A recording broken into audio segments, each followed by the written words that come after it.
¿Qué tal amigos? ¿Cómo están? Buenos días. Nuevamente en otro podcast conversando con Rafael. Esta vez tengo el gusto de traer a un gran profesional al cual lo invité desde Panamá. Eh, Me estoy refiriendo al ingeniero civil Augusto Gutiérrez Susunaga. Él es Country Manager de Glitz, que es una consultora de asistencia en los contratos G2G, vinculados especialmente con entidades como la RCC, hoy ANIN. Augusto, bienvenido, muchas gracias por aceptar mi invitación. A ti, Rafael, gracias por invitarme en este espacio y a compartir ideas y pareceres y explicaciones de las cosas que estamos haciendo por acá. Buenísimo. Augusto, nos hemos visto en varios foros acá en el Perú y la verdad es que cuando coincidimos en Panamá esta última vez, dije, Augusto no se me escapa, lo tengo que invitar al podcast porque mucho se habla de NEC, mucho se habla de Dispute Resolution, de JRD, pero la verdad es que creo que muy poco se ha tratado a fondo sobre los G2G. Y eso creo que tú eres una persona autorizada que nos puede dar tips, dar contenido concreto a nuestra red de oyentes en el podcast y por eso es el afán de invitarte. Me gusta hacer preguntas a la vena, así que vamos conversando y fluyendo. Cuéntanos un poco, ¿en qué consiste la asistencia técnica que se da a través de los G2G? De acuerdo. A ver, el primer acuerdo gobierno a gobierno que se firma para infraestructura, pero además para la organización, planificación, mantenimiento de los juegos y operación de los juegos fue para Lima 2019. Entonces ahí es donde se firma este acuerdo gobierno a gobierno. De mi entendimiento, los acuerdos gobierno a gobierno ya existían hace tiempo, pero se firmaban para cosas como, por ejemplo, la industria militar o, por ejemplo, para temas de medicamentos o tecnología, donde un gobierno te asesoraba como gobierno y te ponía a los proveedores suyos como tales para que te asesoren. Bueno, esta vez entiendo que se utilizó pues por primera vez para el tema de infraestructura más planificación, operación, mantenimiento y de todos los juegos. Y terminó siendo un éxito. ¿En qué consistió? Pues dos gobiernos firman un acuerdo arriba y luego, más abajo, hay joint venture de empresas que son de origen del gobierno que va a asistir, el que brinda la asistencia, el que brinda el apoyo. Y entonces, en este caso, cuando ganó el Reino Unido en ese entonces trajo, por ejemplo, a Maze, a Arup y a otra empresa que se llama Ford Global. Y entre ellas tres ayudaron a la organización de Lima 2019, que tenía muchos trabajadores, que podrían haber llegado a 500 trabajadores en algún momento o más, a que hagan las cosas que no habían hecho antes, porque nunca se había desarrollado un juego de esa envergadura en Perú. O sea, más de 40 países participando es lo más cercano a una olimpiada, y eso no había sucedido antes. Entonces, ¿a quién le preguntas cómo hacer las cosas? Ya, el acuerdo gobierno-gobierno permitió un marco de excepción que se contrate diferentes servicios que logren la asistencia técnica. Una de esas excepciones fueron, por ejemplo, los contratos NEC para la infraestructura permanente. Permíteme una interrupción. Estos contratos son en diversos sectores. Tú acabas de decir sector militar, sector tecnología. ¿Es común en el sector infraestructura estos acuerdos G2G? No es que en el mundo yo entiendo que también hay acuerdos entre gobiernos para algún tipo de asistencia. Para el tema de infraestructura me parecería que no. Y acá, en rigor, no fue que era la infraestructura en realidad el motivo por el cual se firmaba, sino era hacer los juegos. Pero antes de producir un juego, ¿qué tendrías que tener? La sede. Entonces, primero había que resolver el problema de la sede. En otros lugares probablemente las sedes eran un menor volumen que se tenía que hacer y más preparar la planificación para la redundancia y la operación de los juegos. Por ejemplo, Santiago. Santiago para el 2023 no invirtió tanto en infraestructura como nosotros. Nosotros invertimos en infraestructura permanente más o menos $500 millones. ellos no deben haber llegado pero ni a los 200 millones de dólares en infraestructura permanente. Todo lo demás sí puede ser muy parecido en precios. Ok, entonces, primer tema, esta asistencia fue una asistencia en el sector de infraestructura y en la organización de estos juegos. ¿Qué especialidades se brindaron dentro de esa asistencia técnica?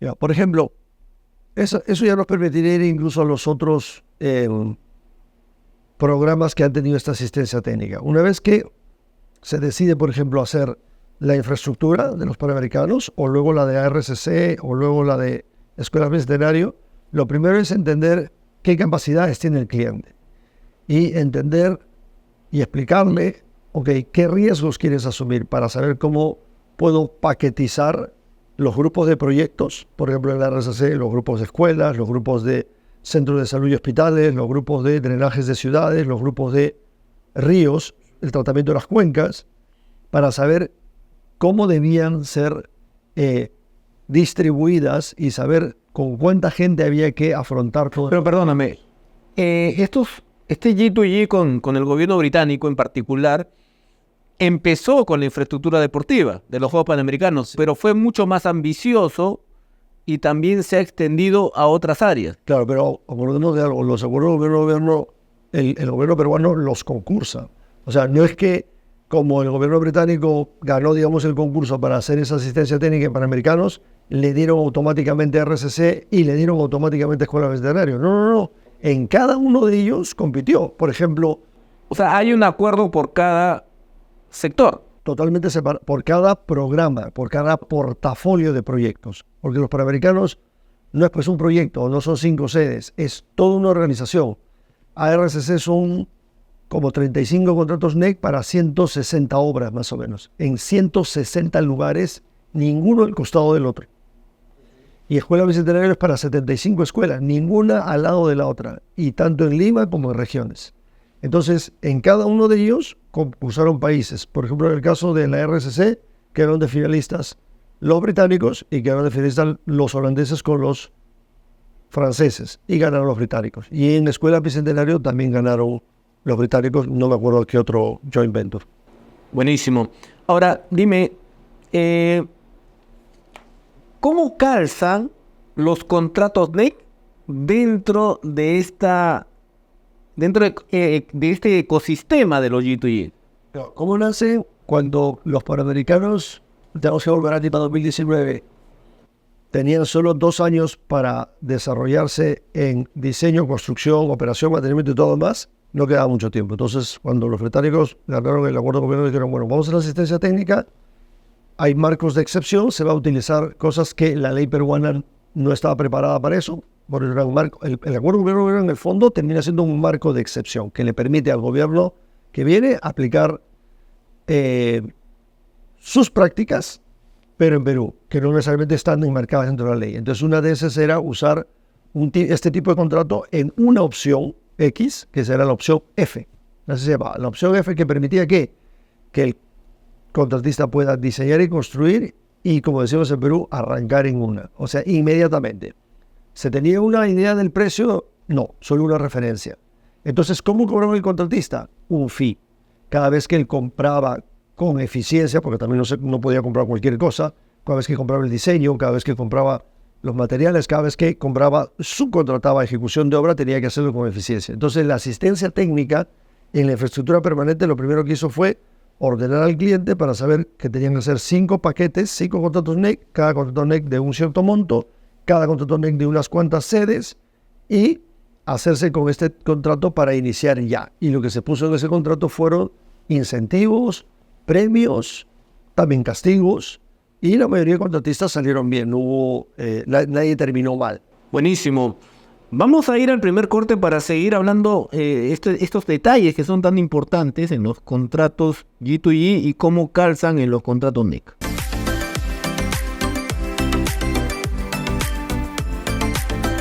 Augusto, te voy entendiendo y quiero que me precises algo. Esta asistencia, el que brinda la asistencia, dice, oye, para poder ayudarte tiene que haber un marco jurídico también dentro de las distintas herramientas que se necesitan. Y resulta que con tu norma nacional no te puedo o no se podría atender eficientemente. Y entonces es ahí donde nos dicen, oye, en el mundo hay estas herramientas llamadas NEC y te propongo que se utilicen. ¿Estoy bien? Sí. Entonces se le dice, si lo hacemos con tu propia ley, tenemos estos riesgos, empezando porque los contratos NEC son contratos estándar. Como siempre digo, no los escribió un cliente, no los escribió un contratista, no los escribió un gerente de proyecto, no los escribió un supervisor. Lo escribió, por ejemplo, el NEC, el Instituto de Ingenieros Civiles de Reino Unido, el FIDIC, la Federación Internacional de Ingenieros Consultores, porque entendieron que para entenderse, valga la redundancia, todos tenían que hablar el mismo idioma. El cliente, el contratista, el ingeniero, como se llama en el FIDIC Yellow Book, el project manager, como se llama en el NEC, en todas las opciones. Y entonces ellos entendieron que podrían estar en alguno de los lados. Entonces no tienen que estar inventando cosas o no tienen que estar traduciendo cosas así sea en el mismo idioma, no tienen que estar interpretando. Todos deberían entender en general, una vez que usan esta herramienta, un mismo idioma. Ejemplos sencillos, ahora hasta en el Estado peruano se habla de evento compensable. Esa expresión no existe en la ley. Se habla de early warning, ¿no? Harto Spanglish. Se habla de cost management, de risk management. El riesgo y el cambio es algo que yo, por ejemplo, me parece admirable después de los NEC. Se ha ido instalando en gente del sector público que ya entendió que es lo único permanente en un contrato, el riesgo y el cambio. Antes, ¿cómo era? Por favor, a mí no me hables de riesgo porque te he contratado a ti para yo no enfrentar ningún riesgo. Mentira. Tú te quedas con riesgo normalmente en el diseño cuando hay una suma alzada porque tú mandaste a hacer el diseño como cliente. Entonces, todo eso ha cambiado. A mí me parece muy potente cuando hablo de NEC. Tú sabes que yo estoy más vinculado al sector financiero, pero cuando me voy involucrando en entender la gestión de contratos dentro de las obras, es que se trata de, vamos a llamarle, diferentes tipos de contratos que han captado diferentes esquemas y los uniformizan para que sean utilizados por el mundo entero, aquellos que los quieran aceptar. Y esa es una fortaleza tremenda, y que el Perú vaya siguiendo esa corriente me parece potente, ¿ya? Me parece buenísimo. Ahora, que ya no existe la RCC, ¿ok? Y más allá de un cambio de nombre, ¿cómo está cómo está el estado de ese contrato G2G con el gobierno británico?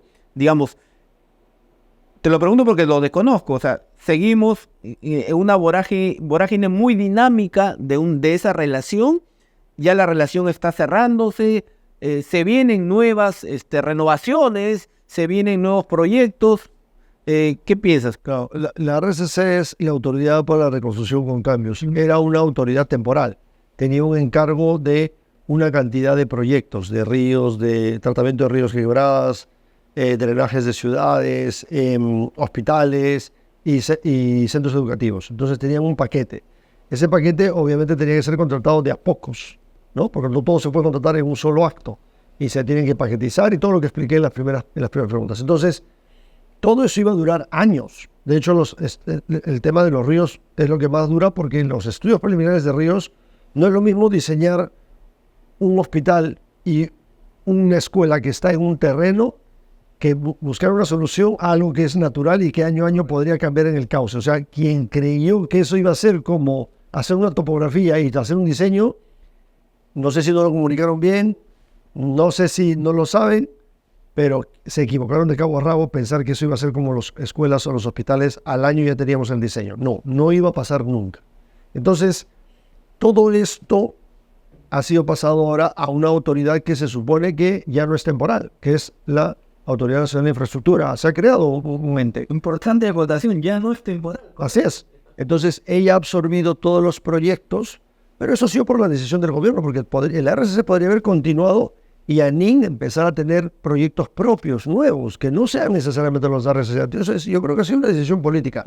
Yo no voy a juzgar si ha sido buena o mala. En todo caso, ANIN es la que ha recibido todo, No necesariamente la gente que está en RCC es la que está en la NIN.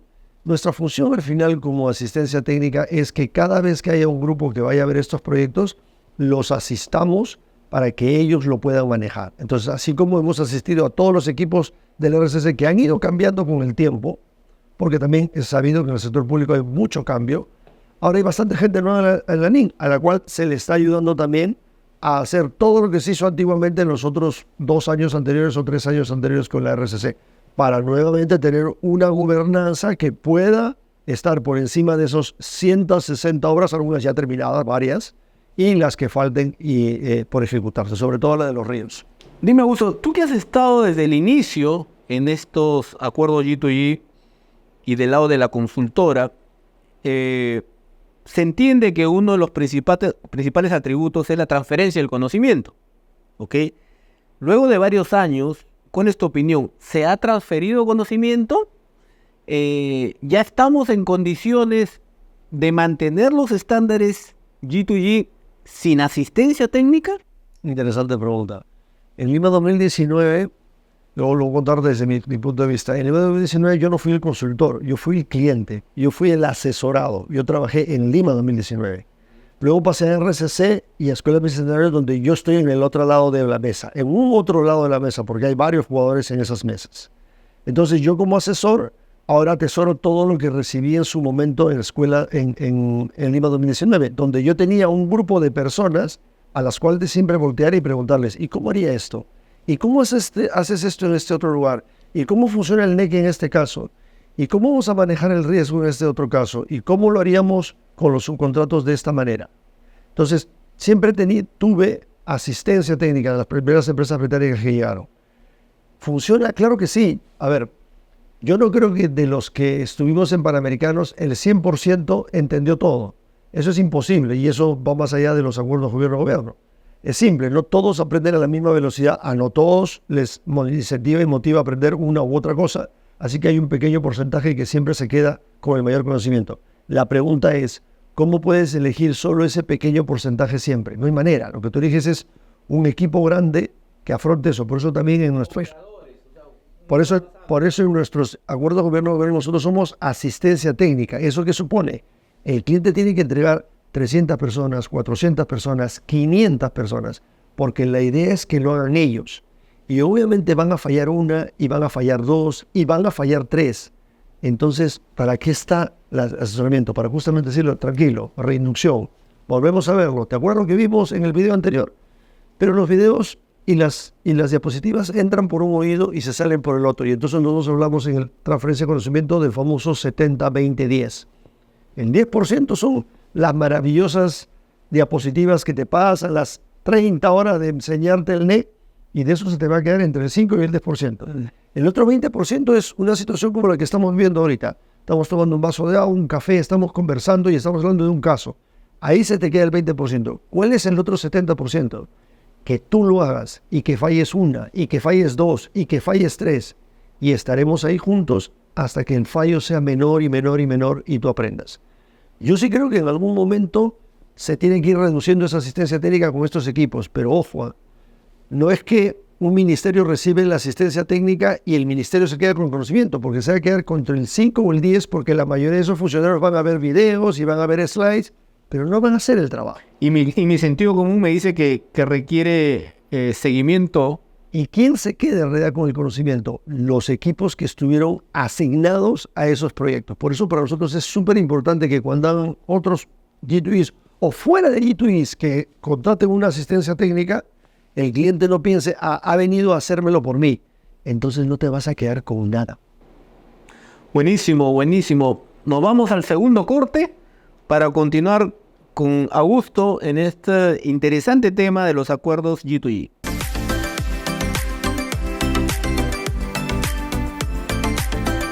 Augusto, a ver, pregunta la vena, ¿cuál es la diferencia de NEC respecto de otras plataformas contractuales? A ver, yo me he vuelto alguien que ha estado viendo cada vez más contratos a partir del NEC. Antes de eso no era tan asiduo de ver contratos. También conozco un poco del FIDIC porque usé uno cuando me tocó trabajar para PROMPERÚ y ser el encargado de la infraestructura del pabellón de Perú en Dubái, que fue para la Expo 2020, que por la pandemia se hizo el 2021, al igual que las Olimpiadas, que se trasladó un año. Mi impresión es que todo lo que dijo, porque creo que además uno debería vender lo que compra. Y cuando digo vender no es que yo sea el dueño del NEC, pero me parece muy interesante explicarlo, porque sí creo que es un contrato de idioma simple, de lenguaje simple, que no veo o no he visto tan fácilmente en contratos como el FIDIC, por ejemplo. Y en contratos hechos a medida, peor todavía, porque siento que son contratos, la mayoría de ellos, que no sean estándar, que son contratos que apelan a la legalidad y apelan a leyes nacionales, y si el dueño es el sector público, apela a su propia ley y a su propia organización como Estado. Entonces, ahí está el ejemplo que daba al comienzo de esta conversación, cómo los contratos estándar superan a los otros, porque, para mí, porque el cliente cuando escribe algo, lo escribe siempre a su favor. Entonces, el contratista es el que tiene que ver si acepta o no acepta, ¿no? Y ahí tenemos concursos en los cuales se presentan 2 y en los que usamos nosotros se presentan 20, 30, porque entienden que el riesgo está balanceado, que pueden enfrentarse. Entonces, número 1 es el lenguaje. Número 2, en este contrato, que yo lo que he encontrado muy bien es cómo está claro en los procedimientos. No basta con decir, tú eres el cliente y yo soy el contratista. Si hay algún adicional, lo revisaremos juntos. Normalmente los contratos son así. En el NEC no, en el NEC hay todo un procedimiento y no se habla de adicional, se habla de evento compensable. Primero está si existe o no existe el evento compensable, con lo cual estás dando derecho a que si existe, el otro recién te presenta los cambios de precios y los cambios de fechas, que sería algo así como el adicional y la ampliación de plazo. Pero es otro lenguaje porque también apela a otra lógica. En el NEC se habla de cambios de fechas, no se habla de plazos, ya que yo por lo menos defino así, el plazo es una distancia entre 2 fechas. En el NEC se habla de fechas, no se habla de plazos. Y en el caso del cambio de precios, se dice de cambio de precios porque no se habla específicamente de un adicional. Los precios podrían cambiar porque se compró algo para cumplir con ese evento compensable y hay que demostrar lo que se pagó. Y eso te lo reembolsan más un fee. Es como actúa normalmente el contrato. Entonces, ahí están esas diferencias con contratos en general, ¿no? Y en el último, no hay referencias cruzadas. Cada cláusula se explica por sí misma. Entonces, a veces las cláusulas pueden ser redundantes. Ves una acá y luego ves las mismas letras acá, pero es para no decir, ahora vete a la 20 y de la 20 vete a la 13 y de la 13 vete a la 5. Si pasa esto, a la 3 y si pasa el otro, a la 7. No pasa eso. Buenísimo. Dime, en la práctica profesional estoy viendo todavía un asunto que me llama la atención. Si bien los contratos NEC se utilizan a nivel de Estado, digamos, RCC, PIB, con el PMO, ¿ok? No se pacta un contrato NEC aguas abajo con los subcontratistas. ¿A qué crees tú que se deba eso? Y también me he dado cuenta, he tomado conocimiento que en la actividad privada en Perú no se utiliza contrato NEC.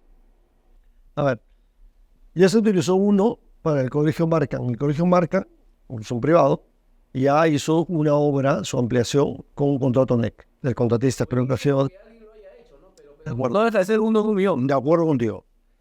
Lo segundo, yo creo que una de las cosas que sucede cuando lo hace el Estado es porque hubo esta crisis de panamericanos, lo practican una vez y dicen, oye, a ver si lo hacemos una segunda vez. Claro, primero hacemos el G2B de RCC, ganaron los británicos. Entonces, como ganaron los británicos otra vez, dijeron, lo hemos probado ahí, ¿qué te parece si acá también lo hacemos? Y las cabezas dijeron, ok, las cabezas del cliente, muy bien, y lo utilizamos. Y ahora estamos en la tercera programa, que es Escuela Bicentenario, y yo considero que cada vez está mejor. En Escuela Bicentenario, por ejemplo, los supervisores ya han sido contratados con NEC. O sea, el cliente no solo ha contratado al contratista con NEC, sino también a los supervisores, porque hay contratos NEC para supervisión, para servicios profesionales. De hecho, yo creo que en el futuro el Project Manager, que por ahora es un empleado del cliente, podría ser contratado también con un NEC. De tal manera que Project Manager, contratista y supervisor sean hacia el cliente lo que le toca a cada uno de sus contratistas. ¿Por qué crees que no se están contratando? Ya se están contratando en Escuela Bicentenario, pero todavía no hay, yo creo que el expertise y las varias veces de usarlo para entender que también se podría usar hacia abajo. Lo que pasa es que los NEC, y esto es una cosa que hay que entender, requieren mucha gestión. Entonces alguien puede decir, el privado podría decir, pero es que yo esto lo arreglo con mi contratista y mi supervisor. Y tengo a alguien que lo ve de mi equipo. Y los NEC necesitan siempre un gerente de proyecto, además de un supervisor y además de un contratista. Porque el gerente de proyecto es quien toma las decisiones. Entonces, si lo comparas con un contrato de ley de contratación pública, un funcionario público te puede decir, hemos tenido que poner un gerente de proyecto con 10 personas, a veces con 15 personas. Eso más nos estaría costando el proyecto. La pregunta es, cuando has puesto esas 10 y esas 15 personas, ¿en cuánto tiempo lo has terminado? Y sí, puede ser que lo hayas terminado incluso en el doble de precio, pero ¿en cuánto tiempo lo has terminado? Estudios preliminares, diseño y construcción. 2 años, 1 año y medio, 3 años como máximo si fuera un hospital. ¿Cómo es con los actuales o los anteriores casos? Estudio preliminar, diseño y construcción. Podrían llegar a ser 10 años en algunos casos, si no más, y en algunos casos nunca termina. Mira, yo me quedo contento con que los terminen. ya el tiempo y ya la cereza en el helado. Entonces ahí es lo que todavía no se termina de enganchar. Y claro, como dices tú, aguas hacia abajo, el contratista probablemente ya está afrontando un cliente con un NEC, está terminando de entenderlo y no necesariamente termina de entender cómo podría aplicarlo con su contratista, y el subcontratista también no está tan preparado como el contratista. Pero ya hay contratos NEC entre contratista y subcontratista. Buenísimo. ¿Crees tú que la obra pública debería migrar hacia los G2E de tal forma que sea la regla y no la excepción? No. Yo creo que los acuerdos gobierno-gobierno, al ser una excepción, estuvieron bien para enseñar que hay diferentes maneras de asistencia técnica. Los británicos lo que hacemos es principalmente eso: soportar, aguantar, apoyar, inducir, sugerir, empujar a que salgan las cosas. Otros G2Es han sido contratados por otros países más para que el país ganador sea, y sus empresas, un poco menos de asistencia técnica y un poco más de gestor representante. Yo no estoy diciendo que uno sea mejor que el otro, pero en los dos casos es el gobierno el que ha decidido qué necesita. En nuestro caso, como decía, necesitamos que el programa entregue mucha gente para que esa gente se quede con todo esto. En nuestros programas prefieren que las empresas de ese país que ganó sea quien las represente, quien las... Es válido, sirve, porque en ambos casos terminas la obra, y terminas la obra en un tiempo razonable. Los costos pueden ser mayores porque obviamente tienes otras formas de contratar. El riesgo del diseño se lo queda el contratista, que es algo que no sucedía en Perú hasta hace 5 años. No sucedía eso. El riesgo siempre era del cliente porque lo hacía con una casa de diseño y nunca tenía un precio verdadero, porque quien le ponía el precio referencial a la casa de diseño y no era el contratista. Cuando terminaba el diseño decía, te va a costar tanto porque ya terminé el diseño yo, y a mí sí me responde el teléfono de su contratista y me cotiza. Al diseñador, ¿qué le va a dar? ¿Qué contratista o qué subcontratista le va a cotizar? Entonces, todo eso ya ha creado, creo yo, una manera de ver las cosas, de que se puede seguir teniendo asistencia técnica o representación, pero sin necesariamente un acuerdo. Lo que pasa es que el cliente, que en este caso el Estado, debe entender que si sigue obteniendo asistencia técnica y asesoría de este nivel, cuando un G2E tiene de este nivel, ¿cuáles han sido los resultados hasta ahora? Generalmente los acuerdos gobierno han producido una asistencia técnica de un buen nivel, que ha producido todos estos beneficios. Y cuando no había eso, ¿qué había? La asistencia técnica de este nivel. ¿Y qué obteníamos? Todo parado, no se termina, arbitraje, y sabe Dios más en qué termina. Entonces, al final, sí se puede seguir contratando la asistencia técnica. Yo creo que lo que tiene que pasar es algo así. Cuando ya no concursen países, sino asistencias técnicas, empresas que puedan ayudar, serán en el mercado competitivas. Y este nivel también del cliente ya no querrá contratar siempre aquí, sino aquí. Y ahí es donde se hará el match. La minería lo entendió hace tiempo. Buenísimo. Nos vamos a la última pausa para las últimas preguntas.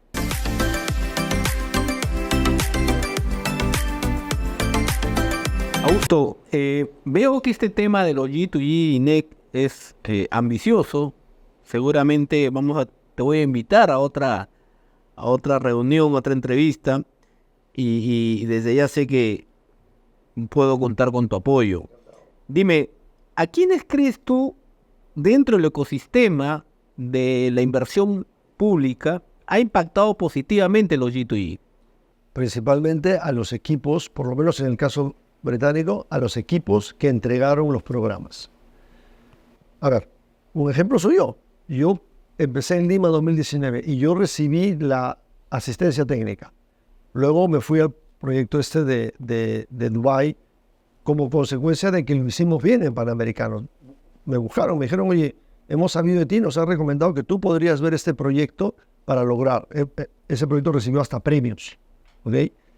Y luego, cuando vino la pandemia y me quedé acá, me jaló Glitz y conversando con ellos y me quedé acá para hacer lo que alguna vez hicieron conmigo, darme asistencia, apoyo, sugerencia, soporte.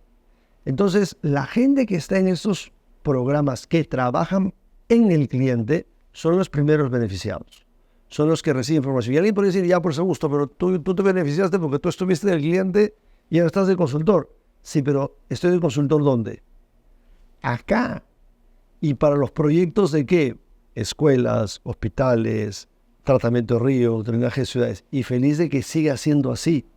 Ahora, ya ha pasado que lo que se ha producido es un ecosistema de profesionales en donde yo ya he visto, por ejemplo, a gente que en efecto estuvo en los programas y ahora ha pasado a ser un contratista o ha pasado a ser alguien de diseño o alguien de supervisión. Pero también he visto contratistas o gente que estaba en los contratistas que ahora está, por ejemplo, en la Escuela Bicentenario. Y claro, ya el idioma, por ejemplo, de los contratos ya es menos lejano, porque tú lo usaste como contratista. Yo siempre digo, O sea, hay un impacto positivo tanto en el recurso humano del sector público como en el recurso humano del sector privado. porque el que gana es el sector, no el público. Si todos hablan el mismo idioma del contrato, ¿te imaginas la cantidad de menos discusiones que podríamos tener? La cantidad de menos interpretaciones que podríamos tener. Pero eso no se logra de la noche a la mañana. Es un proceso. Dime, ¿tú crees que se podría tropicalizar estos contratos NEC a nuestra realidad? Porque eso es muy común, ¿no? En nuestra idiosincrasia latina, idiosincrasia perucha, ¿no? En Chile, por ejemplo, me decían que están empezando a usar unas clausulitas colaborativas en su ley de contratación pública. Pregúntales cómo les va. Lo que pasa es que si nació de una manera, es para usarlo de esa manera. En el contrato NEC puede haber la posibilidad de que el cliente haga algunos cambios, porque el único que puede cambiar ese contrato es el cliente, como siempre. Y eso es con las cláusulas Z. Como dices, otro día lo conversamos si quiere. Mi tema, digamos, mi expertise es principalmente los contratos NEC, pero feliz de hablar de esto porque finalmente es lo que logró este sistema o este marco que permitió este tipo de contratos. Entonces, en las cláusulas Z, el cliente puede proponer, decir, yo no quiero tomar los riesgos que dice el contrato NEC en esta parte, preferiría que los tome el contratista. Perfecto. Alguna vez ya lo quiso hacer en uno de los programas que nosotros vemos y le dijimos, si tú pones mucha Z, lo que va a pasar es que tal vez no todos se animen a concursar, porque no todos quieren asumir el riesgo que tú quieres pasar. No, pero es que tienen que entender de que yo no puedo tomar ese riesgo. Ok, yo creo que no quieres, no es que no puedes, porque lo que va a suceder es que vas a tener que poner más gente, pero tú lo vas a manejar mejor que un tercero. Dicho y hecho, salimos a concurso, al final no hubo la masa crítica de concursantes, sacaron las zetas, inmediatamente volvió la misma cantidad que antes y en su concurso siempre hay una buena cantidad. Tropicalizar NEC no sería aconsejable. No. Lo que es aconsejable es usar las herramientas. ¿Quieres cambiar algo? Usa la Z. Si abusas de la Z, lo que va a pasar es lo que te comentaba. La última, Augusto. ¿Tú crees que haya un efecto contagio de buenas prácticas de estos G2G y que hacia la obra pública tradicional? Sí, sin duda. La ley de la NI ya dice en su artículo 11, la ley de creación, estos proyectos que pueden usarse dentro de esta institución, que deben ser proyectos creo que de más de 45 millones de dólares, podrán hacerse con contratos de ley de contratación pública y también con NEC, FIDIC u otros contratos estándar. O sea, la puerta ya se abrió. Es decir, después de 6, 7 años de practicar esto en marcos de excepción, ahora el Estado podría contratar. No creo que lo vaya a hacer mañana, Rafael, ni pasado mañana, pero yo creo que va a suceder. Eso es uno. 2, se ha entendido, por ejemplo, que si vas a afrontar varios proyectos, no puedes estar haciendo uno y empezando otro después de mucho tiempo. Puedes hacer una cartera, pero entonces necesitas una oficina que gobierne ese portafolio de proyectos, las famosas PMO, que por si acaso, en nuestro caso, nosotros no somos la PMO británica, no nos consideramos ninguna PMO. Lo que nosotros hemos hecho es, con los grupos que nos han entregado los programas, a ellos, un grupo es el que ha sido la PMO y nosotros los hemos soportado, apoyado y instruido para que ellos luego sean la PMO y nosotros nos retiremos y ayudemos a la base, a los project managers que afrontan a los equipos en lo que es la revisión del diseño, en lo que es la ejecución de la obra, el control de costos, el control de riesgos, el control de varias cosas. Y la PMO sea peruana, que es lo que en nuestro caso nosotros por lo menos hacemos. Tremendo, tremendo. Creo que coincido contigo que esta normatividad NEC y estos G2G, primero que nos colocan en el primer mundo, ¿no? Digamos, en el mecanismo contractual del primer mundo, y a eso tenemos que ir. Si ahora estamos con, digamos, objetivos fiscales, postulando a la OEC, creo que tenemos que seguir esa línea. Augusto, te agradezco enormemente. Este es un tema muy ambicioso y la verdad que quedo satisfecho esta vez con todo lo que nos has compartido y sobre todo a todos nuestros oyentes.